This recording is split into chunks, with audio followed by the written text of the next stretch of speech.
Hey guys, Mr. Kid here, and this is round 9. We're taking on the Bulldogs as expected. It's from I said last episode, and Sean Johnson is back for us. He's been dearly missed, I think, for the last 2 games. Kevin Locke played my game at 5'8", or yeah, 5'8", I think, and Godinay played 5'8" as well. So yeah, I think it would be much better. I just forgot that I still got Kevin Locke as goal kicker, but that's okay. I'll just leave him for this episode, for this game, or I could change it as soon as I get in.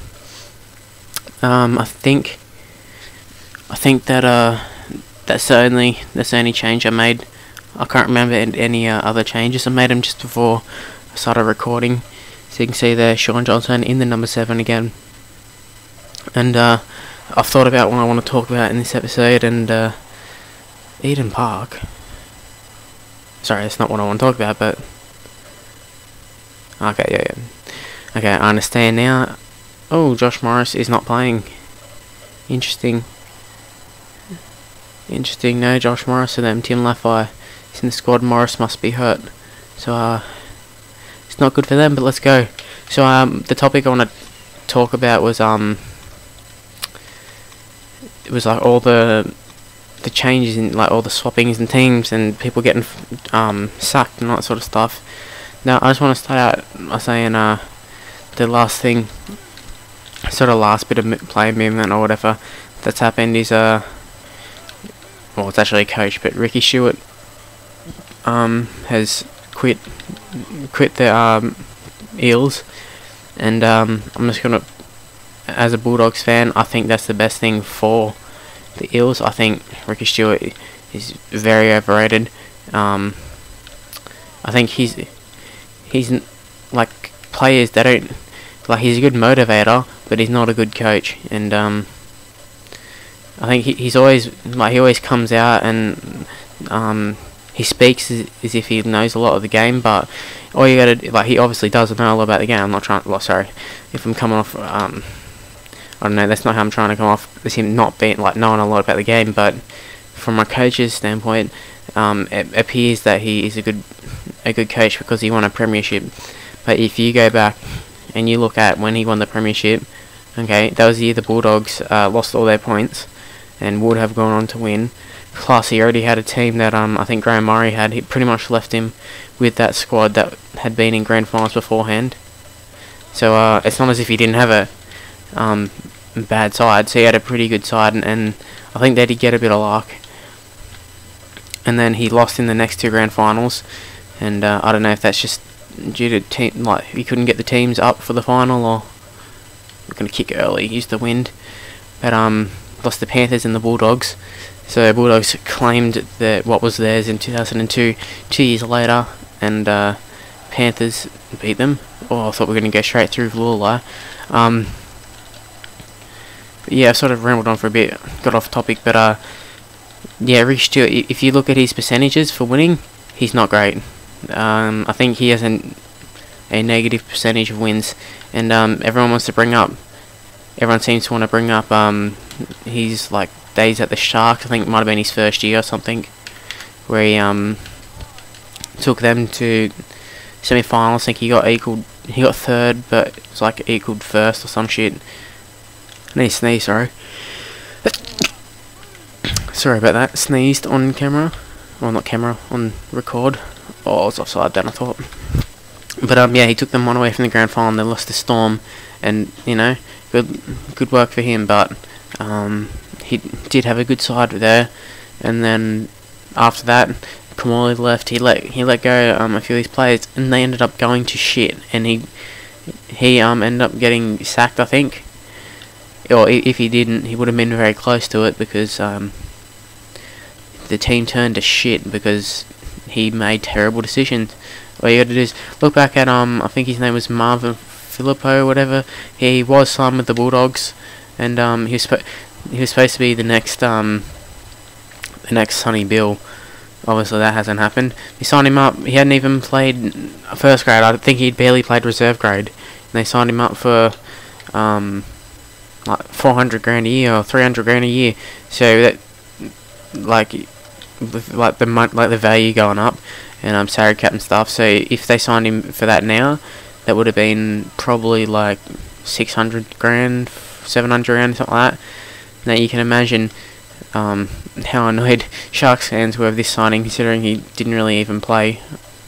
I don't know if I can't recall him ever playing first grade. He probably did play a few games and was crap. That's why he has never gone anywhere. But that's just an example of Ricky Stewart and his terrible decision making.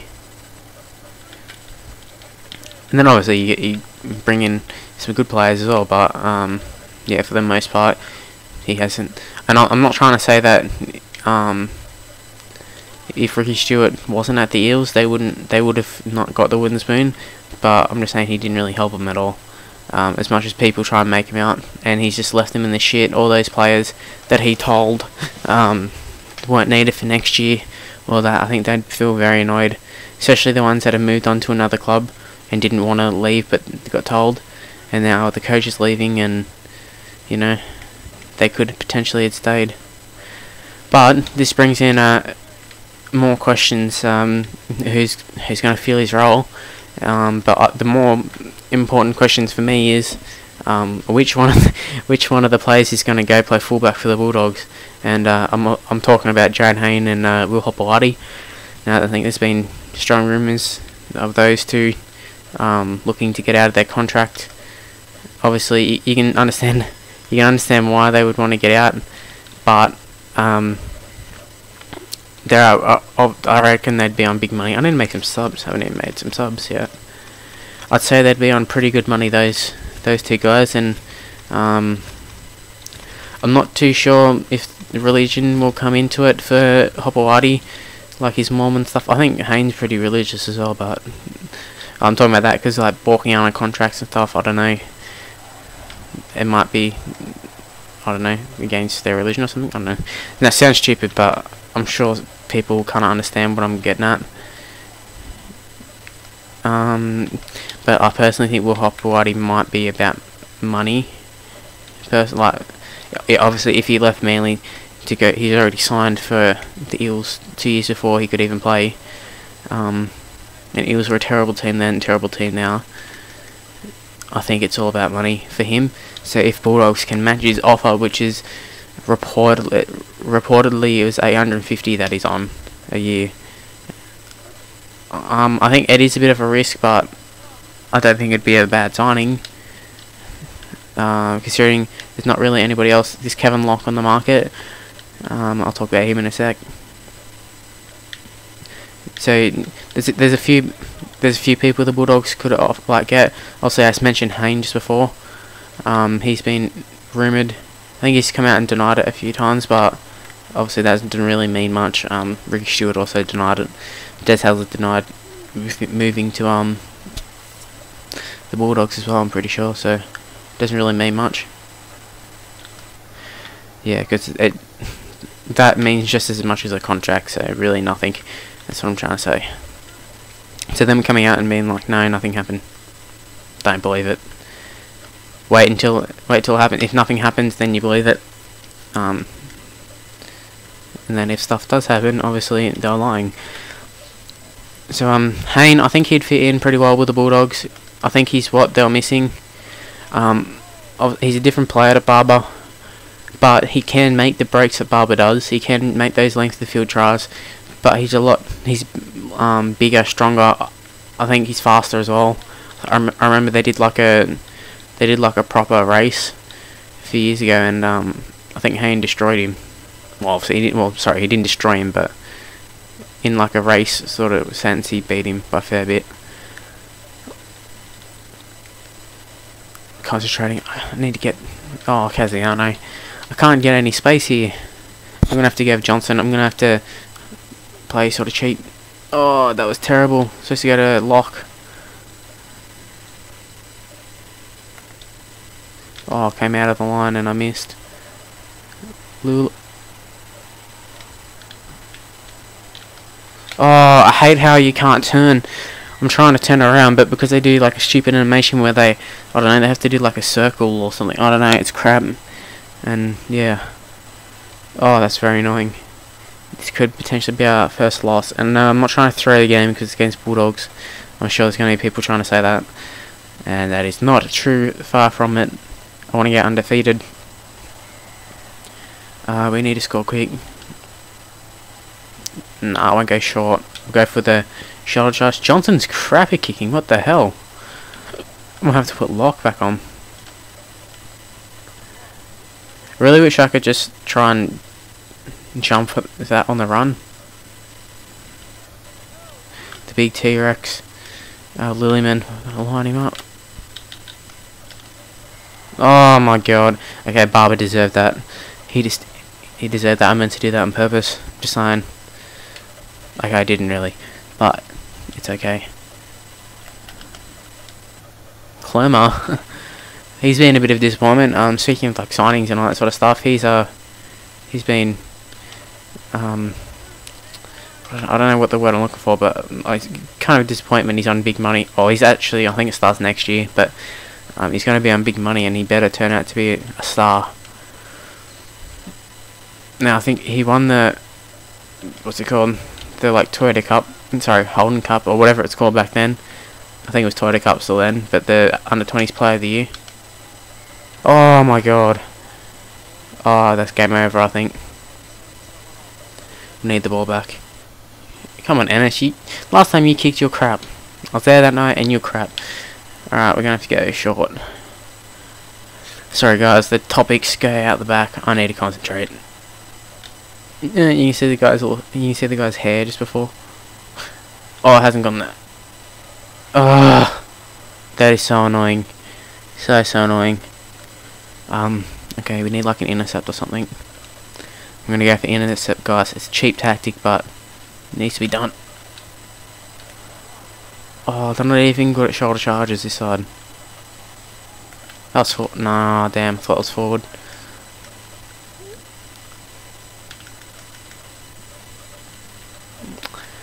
They're not passing it enough for me to get an intercept.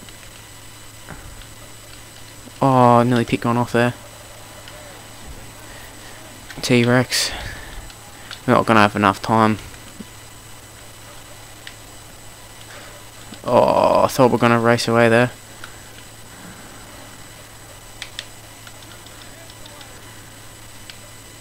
We need to just spread it.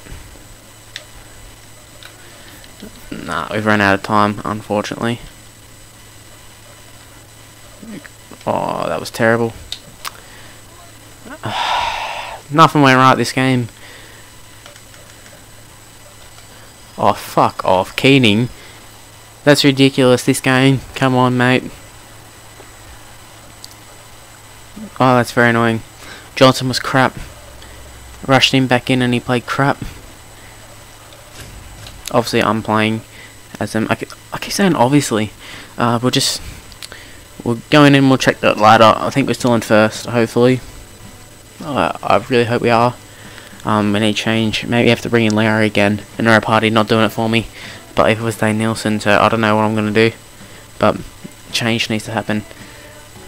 And I don't think Lemape is in the squad. I think he's in the under-20 squad, so we need to get him next season. So take a look. Rabbitohs 1, Sharks 1. Oh, by 1 point he kicked it. Bryce Gibbs kicking the field goal.